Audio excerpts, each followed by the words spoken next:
Salut, c'est Fossil Game et aujourd'hui on va parler des news de février. Mais avant ça, je voulais vous annoncer, même si j'ai beaucoup forcé, je trouve, que j'ai un Discord. Je me sens très seul dans le Discord parce qu'il n'y a personne qui vient me rejoindre. Donc, bah, si vous pouvez venir, même qu'il y ait 5-6 personnes, ça peut être cool.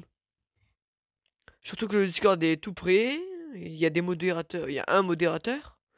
On est deux, donc moi et Nils Fossil. Donc voilà, venez et avec grand plaisir, on vous accueillera. Alors, on commence fort avec la découverte d'un larynx de Pinacosaurus. Alors, Pinacosaurus, c'est un ankylosauridé. Déjà, c'est quoi un larynx?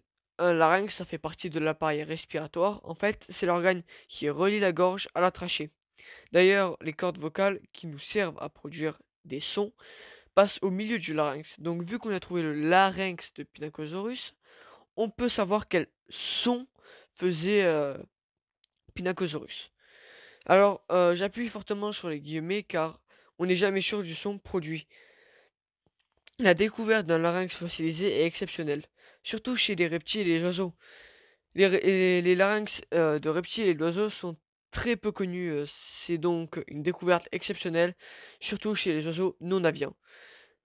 Pinacosaurus était, en étant un ankylosauridé, ça fait de lui le premier ankylosauridé à qui on connaît vaguement le son qu'il émettait, et le premier dinosaure à avoir un larynx fossilisé. J'en ferai peut-être une vidéo pour approfondir le sujet, mais même si je la fais, elle sortira pas de sitôt, car j'ai déjà plusieurs vidéos en tête, comme Dunkleosteus que j'ai déjà commencé le script, et une fouille à Saint-Afrique qui, normalement, la vidéo sortira après Dunkleosteus, mais c'est déjà assez compliqué. Alors, on continue avec du lourd, du très lourd, un peu moins lourd que tout à l'heure, mais du lourd. On continue avec la nouvelle représentation de Dunkleosteus terrelli. Alors, on le décrit beaucoup plus petit, il passe de 6 voire 8 mètres à 3 mètres, 4 mètres pour les plus gros. Dunkleosteus terrelli est un grand placoderme du Dévonien. Dunkleosteus est popularisé par sa morphologie qui comprend un squelette dermique, étendu, des mâchoires en forme de lame et sa grande taille, ainsi que son grand âge géologique. Son estimation de taille a changé car les calculs plus approfondis ont été faits.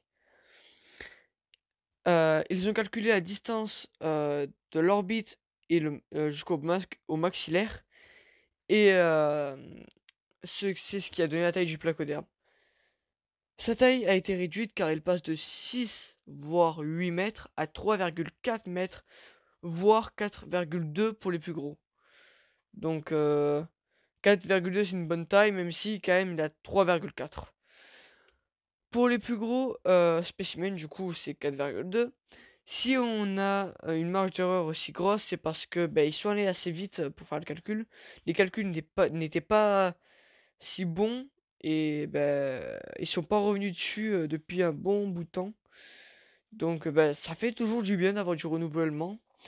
Euh, Ça me fait penser un peu à un piranha, un thon. Ouais, voilà. Voilà. Désolé pour le retard, parce que la vidéo elle déjà est assez courte. J'étais en retard car j'avais un manque d'informations.